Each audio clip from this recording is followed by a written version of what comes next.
Yeah, one note about this video, it's supposed to be covered in last Athena seminar 2024, but we couldn't do it, so that reason is important, and we focused on it now to see your questions. I will share first my screen. I will go quickly to our YouTube channel. If you type Chervenka Consulting in YouTube, you will get our YouTube channel. And as Jan mentioned, we have the previous webinar in the playlist Webinars 2024. You can find it here, and the video which we will talk about today is this one, tips and tricks in GID preprocessor. So now I will go quickly through the presentation just to explain a little bit and very fast what we did in this video. The main idea about yes, it is. Yeah. So the main idea about this video to explain how we think about complex models before we model it in GID to simplify it a little bit.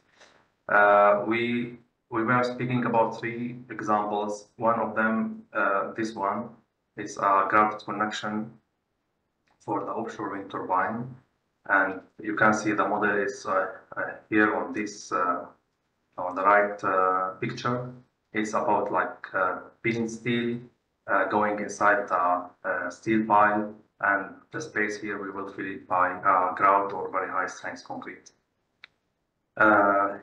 I was explaining in the video that the best way was to model this side as 2D plane surfaces for, as you can see here, as a pile and grout and pin, and also the beads connected to the pile or the pin. For sure, we are always recommending to use layers for GID to separate the surfaces, so it will be easier for us later. After we create the surfaces, we start meshing the surfaces to be sure that we can do quadrilateral elements, and then we will create the volumes later. What I did here, I used the copy list and transformation rotation. So I will rotate this 2D surface into 180 degrees because we have half symmetric model. And then, like we did it, the main volume we divided into 3 volumes just to be easy for the GID measure. So we did here multiple copies 3, and instead of 180, the angle would be 60. After creating the volume, I need again to set the mesh, and the mesh setting for this surface is saved in GID, so I need just to assign the structured mesh for the volumes and also element types hexahedra, and then I got this nice mesh here. Second example about stud or shear stud connectors between composite beam, concrete steel beam. On the top it was a concrete, and in the bottom there's a steel beam, and connecting by these shear connectors. The complicated things here, it was about how to model the interface between the shear connectors and the concrete in this pink area. And as you can see, I divided the volume for the concrete into many volumes because I just need to create the interface between the shear connectors and the concrete for one volume, and then copy paste for the other volumes because it's the same. Here, the main idea in the video, I was explaining about the mesh for the shear connectors because the loads are horizontal, so we need sufficient elements through the thickness to capture very well the bending, as well as we need also here the more elements or more fine elements around the connecting between the shear and the steel, also to capture the early yielding for the shear connectors. Third and last example, I was explaining about the push-out test, which is very similar to the previous one. Idea is about like concrete connected to the steel beam by a shear connectors or by the bolts. Here the main idea, it was about like the interface between the bolt and concrete or bolt and steel, and how to create the holes inside the concrete or the steel, and also how to create interface and connect it by master slave, just to not use the same mesh element or mesh size if we need to have like here very fine mesh and around like concrete or steel very coarse mesh to save numbers of elements. Yeah, it was a very quick explanation of what happened in the video. Now I will go back to your questions. I see you have a lot of questions. Okay. First question, in the first example, why was the meshing done in 2D when we eventually need to add meshing meshes in the part of 3D after extrusion? Yeah, here it was just to have like to be sure like we can make quadrilateral elements. Like I always recommend you not to finish your model and start meshing. Like you always step by step, when you finish something, make it, be sure like if it can be meshed correctly, and then continue to the next step. Otherwise you will end up with like very bad results. Second question, I have this question based on the video. Okay, what's the main or big difference between GID and preprocessor? As Jan mentioned before, like we have two main preprocessor now. We have GID, our main preprocessor till now, and we have our own preprocessor. GID is not owned by us. We are just using it to connect to Athena Studio, but preprocessor, the new one, we are owning it. We are working on it very hard, and it will be our official preprocessor in the next years. How can we know that the mesh is good? It's a very general question and hard to say how it's good or not. For example, maybe I can share my screen again, and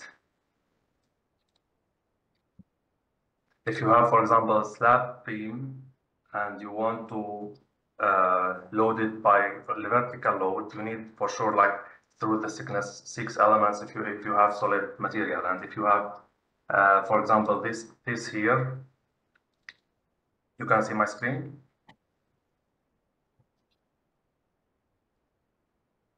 Yes, we can. Yes. For example, in this example, the load it was coming from the top, so we need very fine mesh in this part, like 0.5 millimeter. But imagine if the load is like horizontally applied as like pull-out test, then it doesn't matter if here you have very fine mesh or not. So it depends on your load application and what exactly your model. Okay, third question, why do you rotate the surface at 60 degrees instead of 360 degrees? As I mentioned before, we have a half symmetric model. We don't need to have a full model. So we need to rotate it 180 degrees.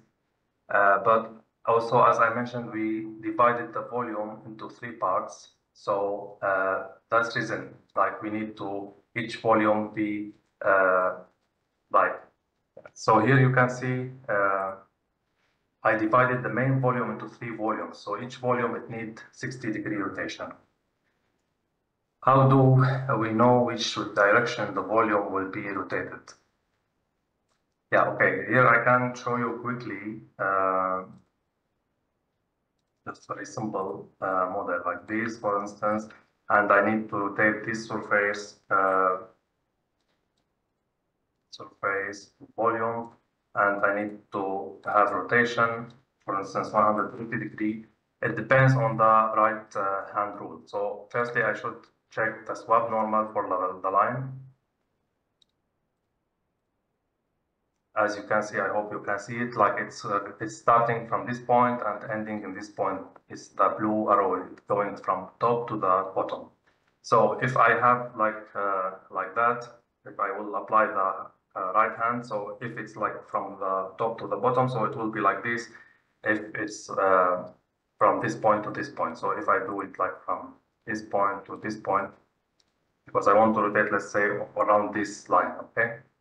And just to show you, it will rotate in this way. So if I did it like other way around, 4 here and 1 here, the points, then it will rotate in the opposite way. So it depends on the swap normal for the line.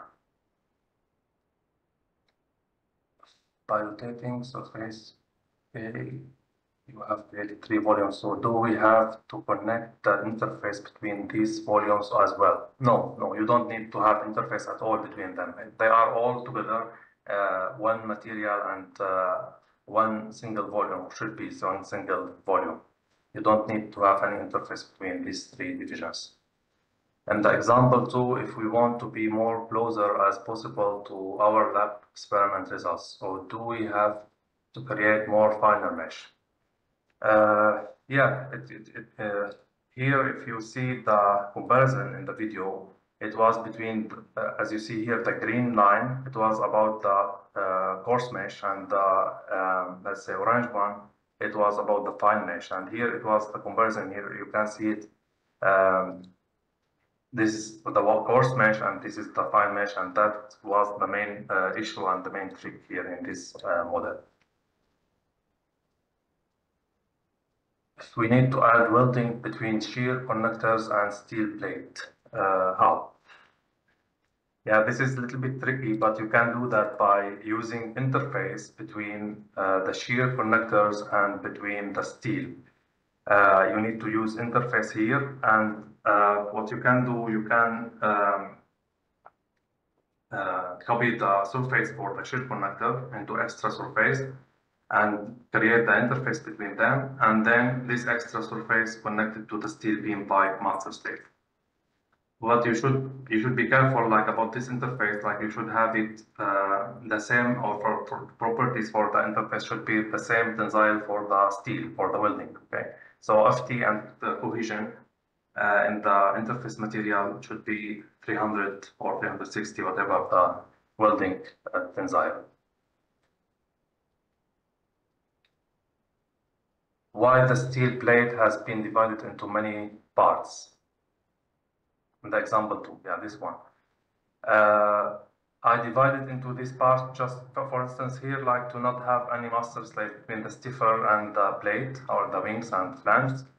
And here we divided this this way because this is the reference beam. Later on, we need to have a hole here. So to have it for later, like divided like this. So I will just delete this volume here, and I will get the hole in this area.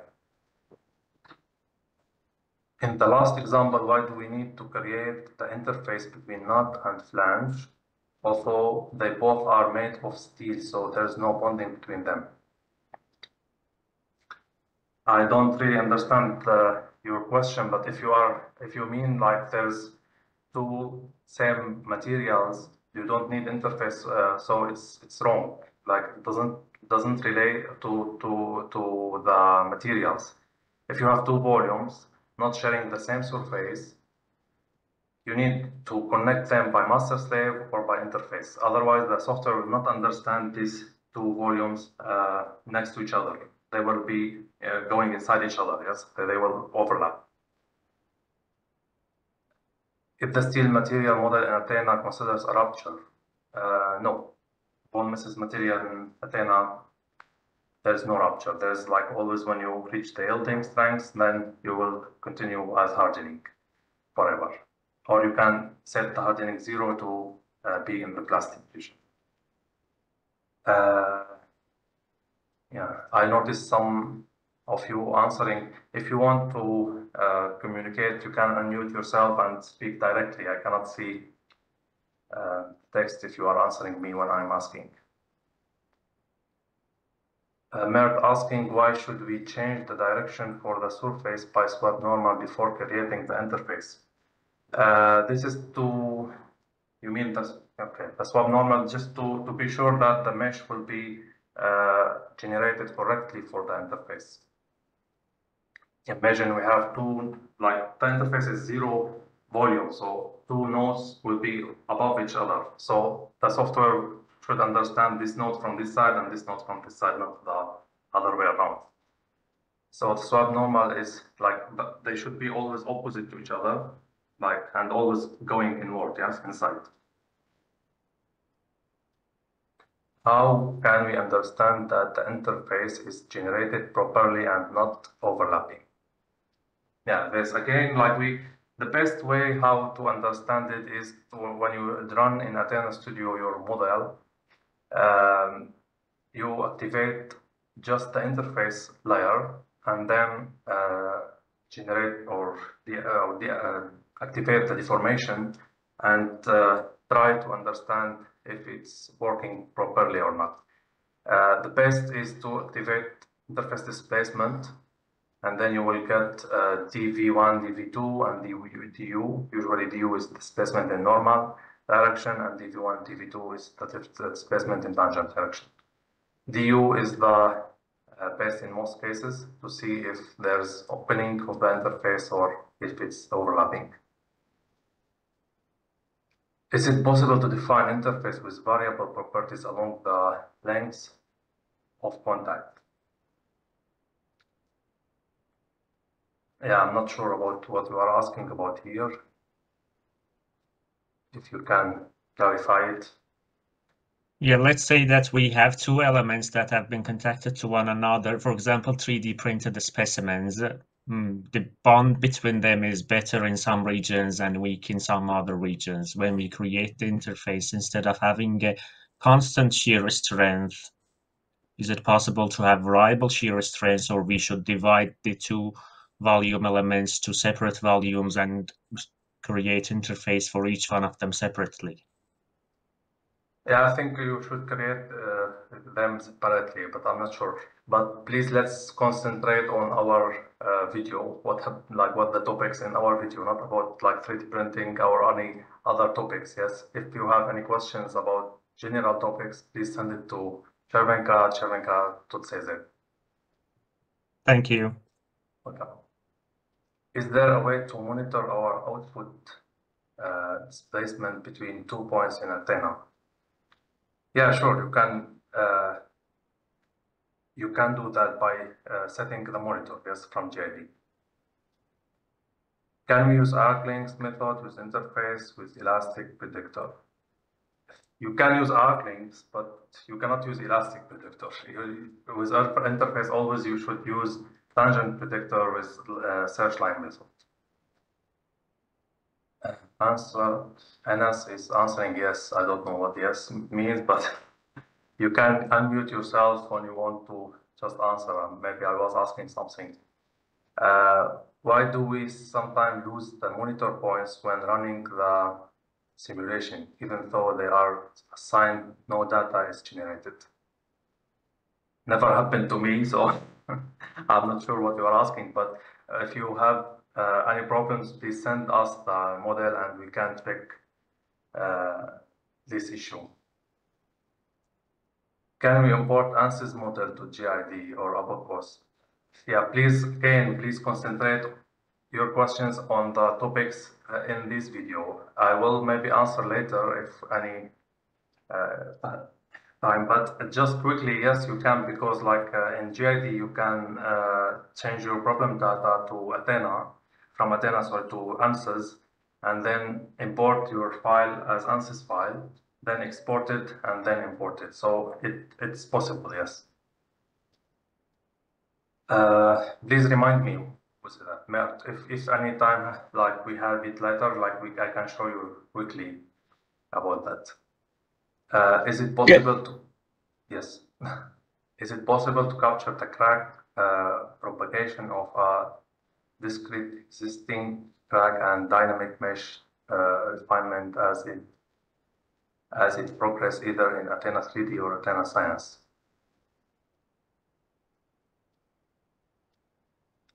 Yeah, I'm not sure what you're asking again, like if you can clarify it, please. Just for example, let's say we have a small defect in the specimen and we have modeled it as an opening or as a hole or something. And as we apply the loading, the cracks propagate. And because the stress concentration around the hole or that opening might be critical to our analysis, for example, in Abacus, they just refine the mesh as the crack grows and opens the, for example, a structure or separates into two parts. Is it possible to do it? Yeah, sure. In You Athena or Athena size. yes, you can do that. Yes. Again, we can help you. Send us your model, and we can help you with that. Yes. Thank you. Welcome. In the second model, why didn't you continue the simulation for the coarse and fine mesh as the experimental curve? Second model is this one. Yeah, just here, like we continued for sure, but here we were doing the reverse analysis. So we were just checking the better match or the best match with the experiment results. Later on, we for sure, like when we get some better results, we will continue. But here, no nonsense to continue if you have like much higher than the experiment results. Yes, just here we are checking what's the behavior and what's the problem and what we can modify here. Okay, thank you. Welcome. Could it be that it took run longer than usual, or still be okay? Here, the same question.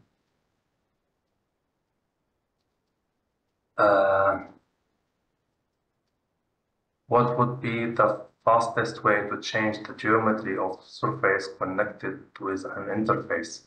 For example, changing the diameter of the shear connectors.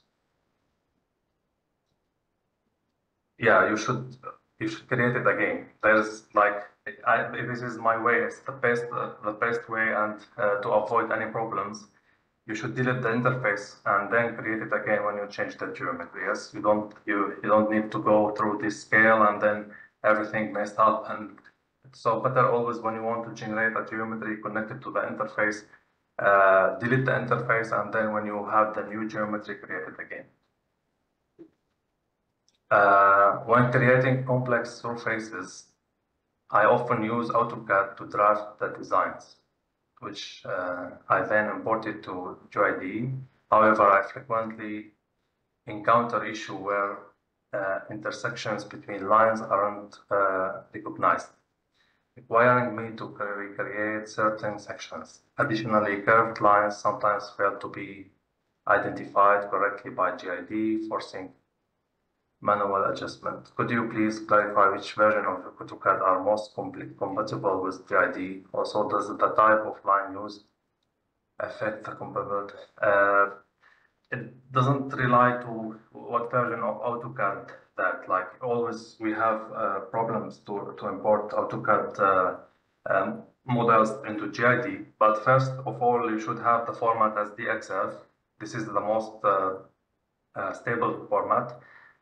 Second of all, better if you don't want to use GID, use SolidWorks or Flag 3D or Abacus or Ansys, whatever, like not AutoCAD, like any 3D CAD software.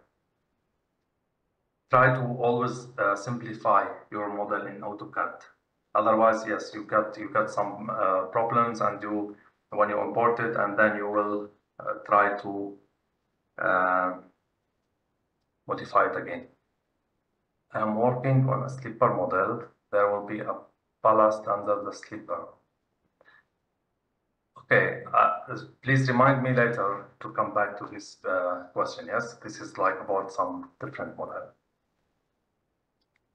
The method demonstrated for creating separate surfaces. Sorry for that. Just if I skip any question, please remind me later. Yes, because there's many questions here, so I'm not sure if I am following all of them step by step. Okay. The method demonstrated for creating separate surfaces for each component, such as the pile, grout, and beam, seems much more efficient compared to the manual process I used. which involves moving and reacting volumes. Based on the example you provided, I understand that a separate surface was created for the ground. Could you clarify whether this means that the surface for the beam and other components are created automatically, or do they require additional steps? I'm not sure that I understood everything, but if you are speaking about like when we move the grout volume, if the surfaces for the pile and beam generated as well, or they stayed there. No, we have the pile and the grout sharing the same surface. When we move the grout, this surface, the old surface, will be related to the pile, and the GID will automatically generate one surface for the grout. The same way like for the pin, because it's also connected to a grout to the pin from the other side. So GID will generate automatically just two surfaces for the grout, and the other two surfaces, the old one, will be related to the pin or the pile. Furthermore, when defining the interface vector between these volumes, does it retain a constant direction, or should this be verified manually? And yes, you should always adjust it. As I mentioned before, you should have swap normal for surface, and then you will see the arrows. It should be always opposite to each other and going inside. Yes, if you have surface here and surface here, they should be like this. Okay, thank you for detailed welcome. When modeling steel elements where welding is not a primary factor, what would be the most efficient approach for accurately representing these elements? Would it be better to use fixed contact, master slave, or should we create a contact volume to simulate a rigid medium through calibration? You are saying the welding are not important, so you can directly use the master slave there. If you are speaking about the shear connectors with the steel, if the welding not important, so you can directly use fixed contact condition and then connect it by master slave. The time and processing demand of using finer mesh, I have usually encountered errors or mathematics issues during model session. I'm sure these are hardware related, but you advise on what precaution should be taken when using finer mesh, and what solution parameters should be adjusted or optimized to avoid such issues. I'm unsure if these are hardware. Okay, this is finally, does the finer mesh always correlate with more accurate results, or are there specific scenarios where a finer mesh not improve? That's the reason we have always sensitivity study. Like we always should have sensitivity study when we have like fine mesh or coarse mesh, and then compare the results between both of them. Yes, usually finer mesh is more accurate, especially when you have shear failure, but not always. Yes, or even here when we have it with the balls, the push-out test or the composite beam, we noticed that more finer, more accurate, and more closer to the experiment, but not always like that. So it depends on your model, and that's the reason you should have a sensitivity study. In the third model, if we need to model a hole with a diameter larger than the bolt, is this feasible within the GID software? Yeah, it can be, but it's really tricky. You have two options, and both of them I'm not 100% sure if it will work. First option, I can show you maybe quickly, will be better.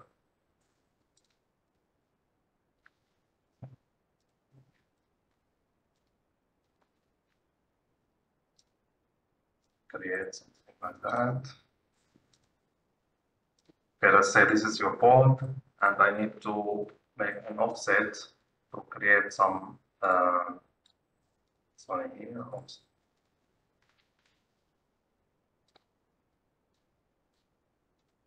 So you can see swap, it's going down, so it's inside, so I will need to have it negative. Yes, like this. So you can see here, like if, let's say this is like your bolt and there's around the steel and there's like space between them. So first option, you need to have a special kind of interface called separated volumes. And the old version of GID, it was not working, it was a bug, but now I think they fixed it, so I hope so. You can make it like here, create and then separate volume. Then you should select the first volume here, second volume there, and then here you see get image of 0.5. So we need to see where 0.5 is there, so I need the image should be 9. I click on 9 and then I will see, yeah, it seems it's working now. So I will see this new volume with these dashed lines, this one special kind of interface, and you should assign the material for interface for this volume. This is one way how you can do that. The other way, we need to, if you make an interface around the bolt, so you make an extra surface for the bolt and then create the interface for between this extra surface and the bolt surface, and this extra surface connected to the flange, connected to this one. Let's say this is the flange, you're connected by master slave. But here you should, when you create or when you assign this master slave, you should make current coordinate. You should activate current coordinate. If I go to Athena, I can show you. Okay, clicked by mistake in the transport.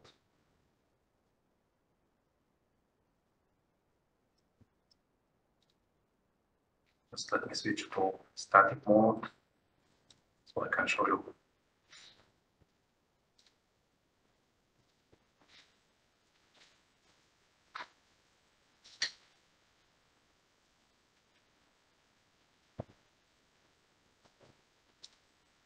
So when I want to activate or I want to assign the fixed contact for this extra surface, I should use current coordinate. So your flange will push down by the loads till it will touch this extra surface, and when it will touch it, this master slave will be activated. But I'm not 100% sure it will work because you have arcs. So when you touch this extra surface, not all the nodes will touch it in the same time. So we have bad experience with that, like some convergence problems. One thing also about this, if you want to do it, you should also reduce the master slave distance for this condition fixed contact. So if I have it, for instance, named by bolt, say, I can make it here 0.01 millimeter. Otherwise, when the flange will, the steel beam will go down till 0.5 millimeter, then it will start connecting. It will not be totally connecting as reality. Yes. Hope it was clear. Okay, another question in the webinar, you recommended creating holes or intersections by extruding surfaces, noting that this approach helps maintain mesh consistently, which is indeed very useful. I typically use the subtraction method for such tasks, but I've noticed that this sometimes leads to discrepancies in the mesh when generating content. Okay, yes, don't use it. Use it the same way as I did in the video. Yeah, you are right. Like when you are using subtraction with volumes in the GID, many times it collapse or it destroy your volume. Yes, and you will have these problems in the mesh. So please follow the way how I did or how I usually create the holes around the bolt. Is there an option or technique within the subtraction method? Okay, we answered that. Don't use it. Additionally, when the mesh doesn't align correctly between two volumes, is it advisable to apply a fixed contact between the contact volume Yeah, this is also what we explained in the last example in the video.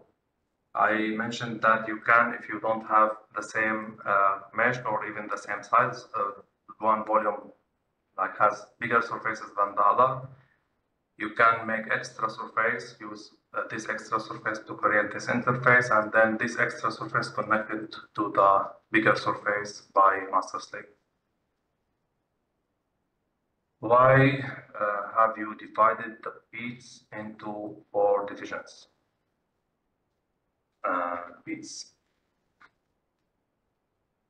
I think it was in the, it was somewhere.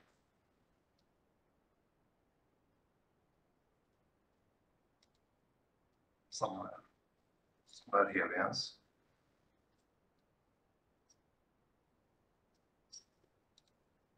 I think here, yeah, it's clear now. So yes, you are good question. Like here, we need a structured mesh for the beats. You know, like to have structured volume or structured mesh for the volume, you need 6 surfaces. And when I want to extrude this surface into volume, each line will create a surface, yes? So one surface, second one, third one, fourth one, and here like number 5, and the other side will be number 6. So we need just to have it structured mesh. So we divide it in this way. Bilal, yes, yes. How can we create a structured mesh for a non-prismatic beam, like a beam which has a droplet reduction in 8 steps at mid-length? Okay, I think Jelka here answered. Yes, thank you. Yerji, have you answered this question? Yes, there's a sudden change in the cross section. Yeah, okay, thank you, Yerji. In the model, I tried to create a FEM model of the laboratory experiment. I divided into 2 intervals. It is also about another model, Mohammed. You can pass it. We can leave it to later if you want. Yeah. It is also another model, not about video. Okay, yeah. I think if you have a real model, please send it to us. I will write my email and also Chervenka email, and we can directly answer you. It will be better to have a look on the model, yes? Please send it to me or to Chervenka email, and I will have a look on it and send all this explanation, yes? You can see the emails I sent, yes, to the chat box. Can you see it? Yep, I'm already in contact, but I just wanted to have a. Yes. Okay. So please send them. Then send these questions to our email. Yes.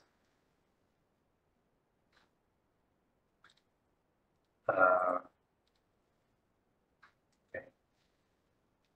Why you mentioned about master slave for interface if we have one surface from each side, bolt and nut? This is the 3rd example in the video. I think you are speaking. Yeah, because here you can see like you. Okay, I have this chat box floating, so I'm not sure what you are seeing and what you can see from my screen. So I hope you can see this photo. As you can see here, there's different mesh size between the concrete and the board, steel and board also. So this is the idea. In this model, we used an extra surface to create the interface and connect this extra surface to the concrete or the steel to avoid using the same mesh size. This was very important to reduce the elements, because the most important area, it was this area, and we need very fine mesh in this area, like 0.5 millimeter, but we cannot do that for all the model. It will take a long time. So that's the reason we did that. How did you calculate the material parameters of the interface material for the shear connectors? I didn't explain about material parameters. So what materials you are asking? Can you please clarify it?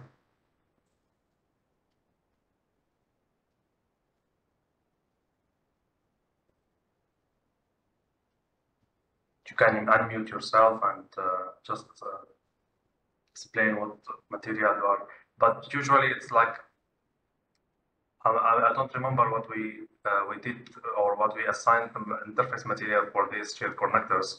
You can send us an email and I can send you what material properties we used here.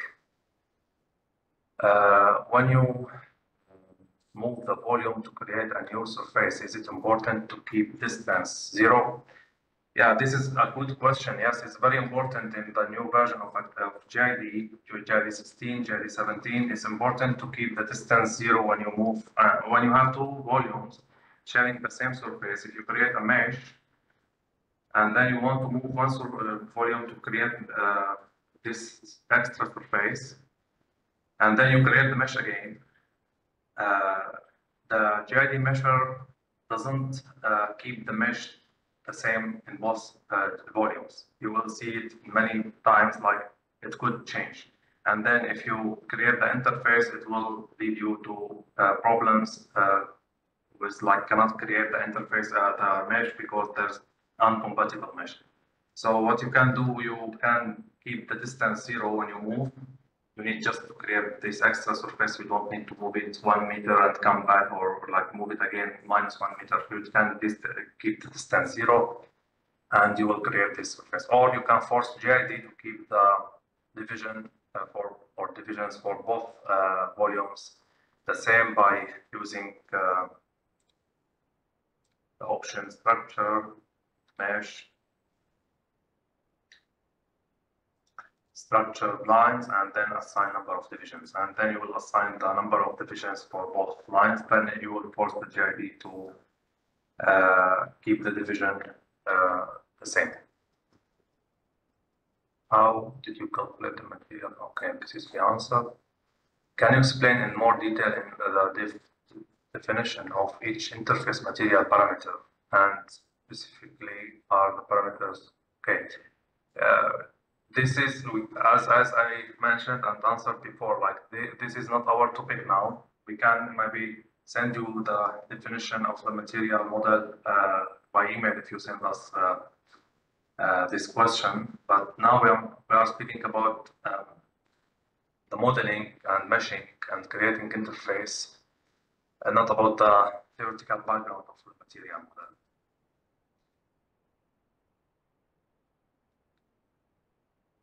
Okay, you are welcome. I think there's no more questions, yes? If I skip any of the question, please unmute the microphone and let me know. Think now. Okay, I think it was, I felt like I was quickly answering, but I hope it was useful. I will stop sharing my screen now. If anyone has any question, you are welcome. I'm getting some thank you, but okay, so I think we are done with answering the questions. If anyone has any more question, please type it. We have still a few minutes.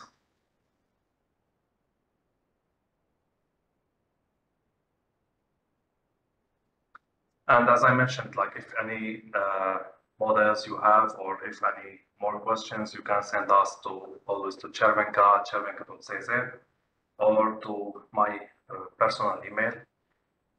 Mostly I'm covering the hotline with my colleagues, so I can answer you directly.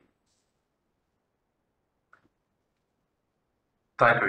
Yes, please send it to me or to Chervenka and we can answer. Mert, also please send your models and your questions, yes? Yes, Mohammed, maybe I will quickly drop in as we conclude. So thank you, Mohammed, and thank all of you to participate. I am happy there were a lot of questions, so I hope we answered most of them. And of course, if some of them have not been answered, or if you have questions specifically related to your projects, I think it's better to send them by email. And we can discuss them by email, or even make a separate short online meeting. Yeah, true. On discussing them. So with that, I would like to thank you again, and we will conclude this meeting. So thank you, and hope to see you at the future webinars, which we will announce shortly. Okay, goodbye. Thank you so much. Thank you so much. We are Thank you very much. Athena program produced by Chervenka company.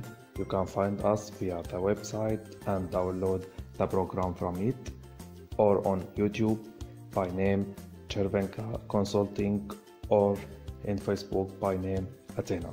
Finally, we thank you for your attention, and for any inquiries, please don't hesitate to contact us.